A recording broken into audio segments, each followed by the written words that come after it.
Hi there, welcome to a new session of your science class. Today we are going to learn our third chapter in your science textbook, How Do Plants Prepare Their Food? In the first chapter, we have seen what all types of plants are there in this earth. Also, in the second chapter, we just saw what are the uses of plants. Now, third chapter, which deals with how the plants are making the food for themselves and for the rest of the people in our environment. So let's get into the chapter. Before going into this chapter, let us figure what all things are there to be learned in this chapter.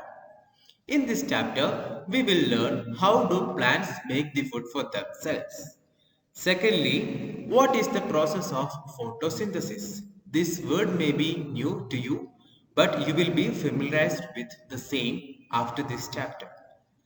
Then, we have seen that plants are able to prepare food for themselves. Now, where is this food stored? That is also a question that we are going to learn in this chapter. Then, how does plants in the deserts make food? Desert is not like the environment that we live. There won't be much water, much other plants. It will be isolated atmosphere. So let's see how the plants are making food in the desert area. Then importance of plants in our life. Before getting in this chapter, we need to learn a new term that is very important. That is chlorophyll. So let's see what is a chlorophyll. In our area, there are a lot of trees. And you have seen leaves of plants also. Is the leaves of all plants the same? Exactly no. Each plant will have separate leaves. Each trees will have separate leaves. But all the leaves or most of the leaves are green in color. Have you guessed why? Here is an answer. There's a question I have put. Why are the leaves green? The leaves are green because of the presence of a green pigment called chlorophyll. So what's a chlorophyll? Chlorophyll is a green pigment that gives green color to the leaves. It is present in plants and it is a very important part in the plant. Can you say why? Here is the answer. Here is the question. How is chlorophyll helpful for plants? Because they helps the leaves in absorbing sunlight. We have learned in our last chapter, plants make the food by receiving sunlight, water and carbon dioxide. Do you remember? Yes. This sunlight will be absorbed by chlorophyll. So if there is no chlorophyll, then the leaves cannot get sunlight. Also, read the sentence. The leaves make food for the plant with the help of this chlorophyll. So let's rehearse. There is an explanation. Chlorophyll in plants. Chlorophyll is the green pigmentation or pigment in leaves that help plants to absorb or trap light energy from the sun to make food. Okay. Next, listen what is the process of photosynthesis. Before explaining what is the term, let's see what all things do we need to conduct photosynthesis in plants. Plants can do photosynthesis only with the help of the four things that's given in the top side of your page: carbon dioxide, sunlight, water, chlorophyll. So, how will you say the definition? It's given in the bottom part. The process by which plants make food with the help of sunlight, carbon dioxide and water is called photosynthesis. Read it and learn it by now itself. The process by which plants make food with the help of sunlight, carbon dioxide and water is called photosynthesis. That's all. Now, what happens after photosynthesis? The plants will get food for themselves after photosynthesis. But we have said plants need sunlight, carbon dioxide and water, right? Now let's see how these three things are obtained by the plants. First one, so we are talking about the three things. First one, water. Can you say, okay, all of us used to water the plant in the garden, in the forest, not in the forest, maybe in the field, we used to water them. How do plants absorb water that's given by us? Yes, with the help of roots. Look at the picture. There is a root and there is small tubes that will take water from the ground and it will conduct to the or it will be conducted to the all parts of the plants, especially the leaves, because it is in the leaves that photosynthesis occurs. Read the sentence once again. The roots of plants absorbs water from the soil. And what about the roots? The roots have fine tubes that connect all the parts of a plant, especially to leaves. Now, second one, carbon dioxide. Here is another important term that you should learn, stomata. Stomata. Look at the picture. You can see a leaf, a picture of a leaf over there. If we zoom it, just like we zoom an image in our mobile, it is zoomed using a device called microscope. Microscope is a device which helps us to zoom things. Now, using the microscope, we are zooming the leaves. If we zoom leaves, you can see a small hole, a tiny hole that will open when it wants the carbon dioxide to come in. Did you see? Three stomatas are there. In three stomata, two stomatas are closed and one stomata is open.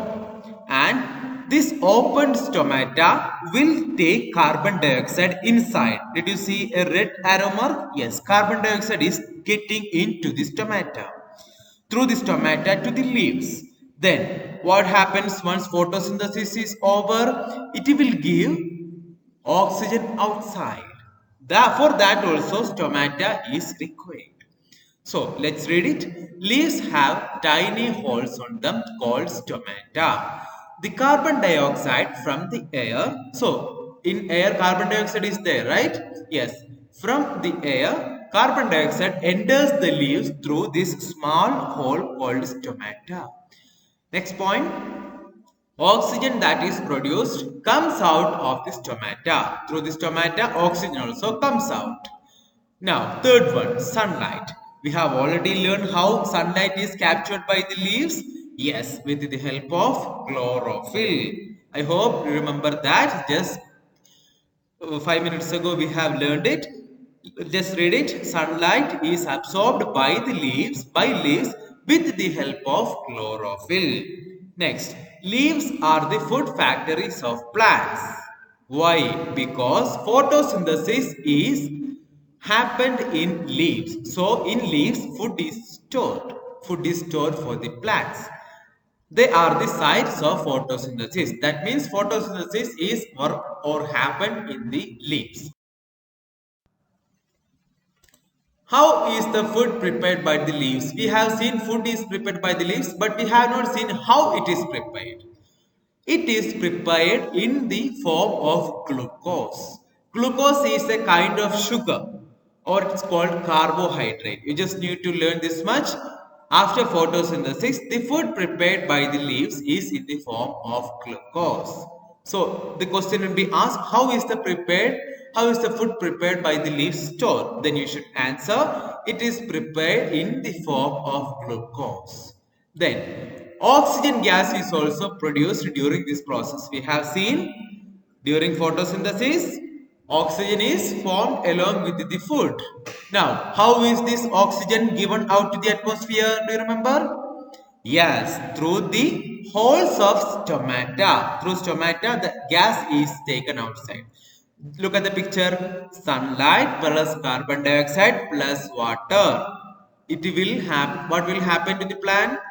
The plant will conduct photosynthesis. What is the end product of photosynthesis? Yes, glucose plus oxygen.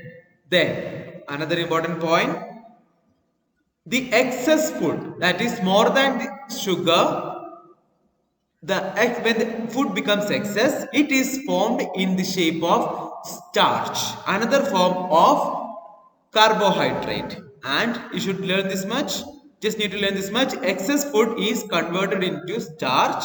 And where is it stored? In roots, stems, leaves, fruits and seeds of plants. Where roots, stems, leaves, fruits and seeds of plants. So the excess food is converted into starch and stored in the third chapter, which deals with how the plants are making the food for themselves and for the rest of the people in our environment. So let's get into the chapter. Before going into this chapter, let us figure what all things are there to be learned in this chapter. In this chapter, we will learn how do plants make the food for themselves. Secondly, what is the process of photosynthesis? This word may be new to you, but you will be familiarized with the. Moving on to the next part, importance of plants. We have seen lot of importance and uses in our last chapter. Now let's see in which way it helps us to control our life. First part, all living organisms are directly or indirectly dependent on plants for their food. Yes, we humans, plants, everyone used to take the food from the plants, right? Yes. Next one. Plants produce oxygen gas during photosynthesis and release it into the atmosphere. You can see a plant after photosynthesis, what it gives out? Yes, the gas called oxygen is given out. How is oxygen helpful for us? Yes, we cannot live without inhaling oxygen. While reading, while writing, while swimming, while sleeping, all time we need oxygen to survive. So a life without oxygen is even unimaginable. We cannot even imagine. Now, next, plants help maintain a balance between oxygen and carbon dioxide in the atmosphere. We will look at this point in the next slide. Okay, this is the important point, important essence of this chapter. So listen very carefully. Plants and animals need each other. Of course, plants need animals, animals need plants. Animals means human beings also. Okay. First point, animals need oxygen to breathe. Just as we said earlier, animals, all animals cannot survive without getting oxygen. Yes. Oxygen is produced by the plants, and who takes the oxygen inside? Yes, the animals take the oxygen inside. Look at the second point. Plants need carbon dioxide for photosynthesis. We have seen what is photosynthesis, why plants do photosynthesis, where is the food stored, how is the gas oxygen released by the plants helpful for humans or animals. We have seen all of this, but in the basic sense, to conduct or for the plants to make the photosynthesis process, they need carbon dioxide. Who will give carbon dioxide? Yes, we animals give carbon dioxide to the plants. Yes, when the animals takes out the breath, the gas released is carbon dioxide. Okay, this carbon dioxide is taken by the plants, and what do they give instead? They will give oxygen. So a balance is created. Now next point, animals depend plants for food. We have seen that animals, yes, in the last slide we have seen most of the animals eat plants. But so what have you understood? An important message: there is a balance in nature. That is important. There is a balance in nature. So what does it mean? If anyone, so we have seen there is a balance in nature. Now what does that mean? This balance will be affected if any one increases or decreases in number. That is, if the plants are decreasing, then there won't be oxygen for us to breathe. Now, if the animals are decreasing, there won't be carbon dioxide for the plants to do photosynthesis. So, both of them are very important for two of them.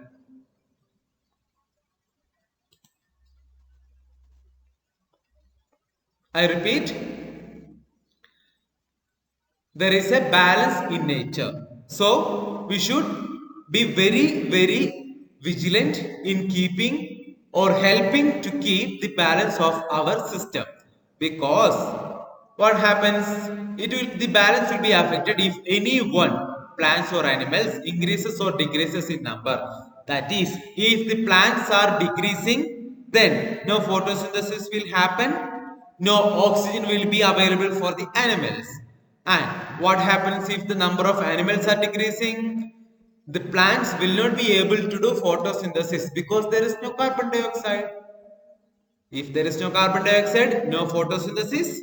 No photosynthesis means no oxygen. So it is important to maintain this balance, and that was our chapter. I hope everyone have understood this one. Thank you.